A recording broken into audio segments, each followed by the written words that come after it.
नमस्कार साथियों, आपको स्वागत है फिर से एक बार संडे स्पेशल वीडियो में। आज का विषय एक डिमांड पर, एक आग्रह पर लिया जा रहा है। तो आज का विषय है समय प्रबंधन। एक दर्शक ने, साथी ने पूछा था कि हमारा समय का प्रबंधन नहीं हो पाता है, समय का टाइम टेबल कैसे बनाएं। तो उस पर मैंने कुछ बिंदु लिए हैं। वैसे इस समय प्रबंधन पर ये वीडियो एक पहले भी दे चुका हूं, फिर भी मैं इस रिपीट कर रहा हूं इस संडे स्पेशल में उस वीडियो को। तो चलिए देखिए समय प्रबंधन, ये 4 बिंदु पे मैं आपको समझाने का प्रयास करता हूं। तो सबसे पहले मैंने लिखा है कार्य को साधें, समय अपने आप सधेगा। तो साथियों, समय को साधने के लिए कोई खास अलग तरीका नहीं है, सिर्फ आप कार्य पे ध्यान दें, फोकस अपने टारगेट काम पे करें। आप दिन भर के कार्यों को अपने ठीक समय से देखें, आपका कार्य समय पर हो रहा है कि नहीं। आप कार्य को साधने का ध्यान रखें, आप कार्य को ही साधने पर फोकस करें, समय अपने आप सज जाएगा। समय के लिए अलग से कोई प्लानिंग करने की जरूरत नहीं है, क्योंकि आपके पास वही 24 घंटे का समय है। आप 24 घंटे में कार्य को अलग अलग तरीके से बांट लें। यानी का कहने मतलब है, आप कार्य पे फोकस करें तो समय आपका अपने आप सजेगा कि आपका जो कार्य हो रहा है समय पे हो रहा है कि नहीं, इस पे ही फोकस करना है। और अधिक समय लग रहा है तो क्यों लग रहा है, कम समय हो सकता है तो कैसे हो सकता है, सब वो फोकस करना है, तो आपका समय अपने आप सजेगा। दूसरा, इसमें हम एक बिंदु आप लेके आए हैं, नियमित कुछ कार्य ऐसे होते हैं, नियमित कार्य होते हैं, कुछ होते हैं नए कार्य। आप प्रतिदिन की दिनचर्या एक जैसी नहीं बना सकते। आप अभी टाइम टेबल बनाने जाएंगे साथियों, तो एक दिन की दिनचर्या में आप दूसरे दिन की दिनचर्या का समय उतना बराबर नहीं कर सकते। तो कभी कभी क्या होता है, कुछ हमारे नियमित कार्य होते हैं, कुछ कार्य नए प्रतिदिन आ जाते हैं। ऐसा ज्यादातर सभी के साथ होता है। तो आप एक जैसा समय सारणी टाइम टेबल नहीं बना सकते।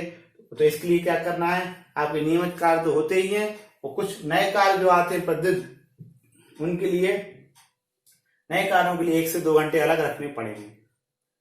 तीसरा बिंदु मैंने जैसे लिया है, नए कार्यों के लिए 1 से 2 घंटे प्रतिदिन अलग से रखें, तब जाके आप कोई टाइम टेबल को सेट कर पाएंगे। जैसे कि आप मान लीजिए 8 घंटे काम करने के बाद ऑफिस से आते हैं और 2 घंटे आपके पास अतिरिक्त कार्य करने के लिए है, तो 2 घंटे ऐसे सेव करके रहें। किसी दिन कार्य कोई अतिरिक्त नहीं आता है, तो 2 घंटों में उसमें आप कोई दूसरा भी कार्य कर सकते हैं, या फिर कोई पुराने छूटे हुए कार्य वो कर सकते हैं। इसलिए 2 घंटे का कार्यकाल, 1 से 2 घंटे का कार्यकाल आप समय नए कार्यों के लिए प्रतिदिन आपको रखना पड़ेगा। कार्यों की श्रेणी बनाएं, जैसे कि मैंने बताया था पहले भी वीडियो में भी, कि कार्यों की श्रेणी बनाएं। कैसे? एक अति महत्वपूर्ण कार्य, एक महत्वपूर्ण कार्य और एक सामान्य कार्य। अनावश्यक मतलब गैर जरूरी कार्य, तो गैर जरूरी कार्यों को सबसे लास्ट में रखें।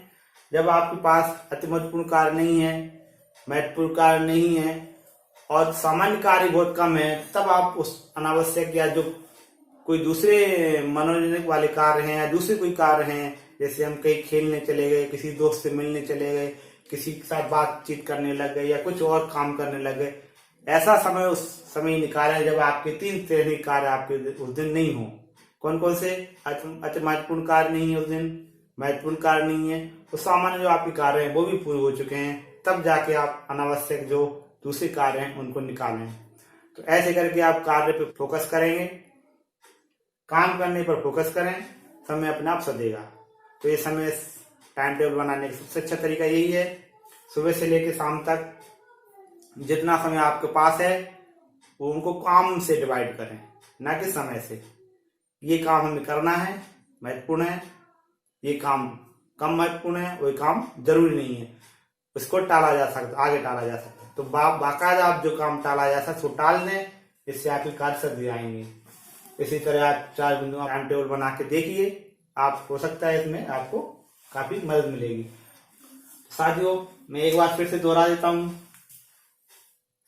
कार्य को साधें, अपना ध्यान कार्य पे ही फोकस करें, टारगेट पे, समय अपने आप सध जाएगा। हमें क्या काम कर रहा है उसी को सिर्फ देखें। समय कम लगता है, ज्यादा लगता है, इस पे ध्यान कम दें, तो आपको काम हो गया तो समय समझ अपने आप सध गया, समय का सदुपयोग हो गया। यदि आपने काम पे ही ध्यान नहीं दिया, समय भी चला गया, तो फिर क्या फायदा। इसी काम पे ही ध्यान दें। नियमित कार्य और कुछ नए कार्य प्रतिदिन आते हैं, तो प्रतिदिन का टाइम टेबल एक जैसा नहीं बन सकता। नए कार्यों के लिए हमें 1-2 घंटे का समय अलग रखें। कार्यों की श्रेणी बना लें, अति महत्वपूर्ण, महत्वपूर्ण, सामान्य और गैर जरूरी काम जो कि टाले जा सकते। ऐसे करके आप बना के चलेंगे तो हो सकता है आपका समाधान हो जाए। हाँ, तो साथियों, मैं क्या बता रहा था कि समय प्रबंधन में यही 2 बिंदु में और आपको बताने की चाह रहा हूं।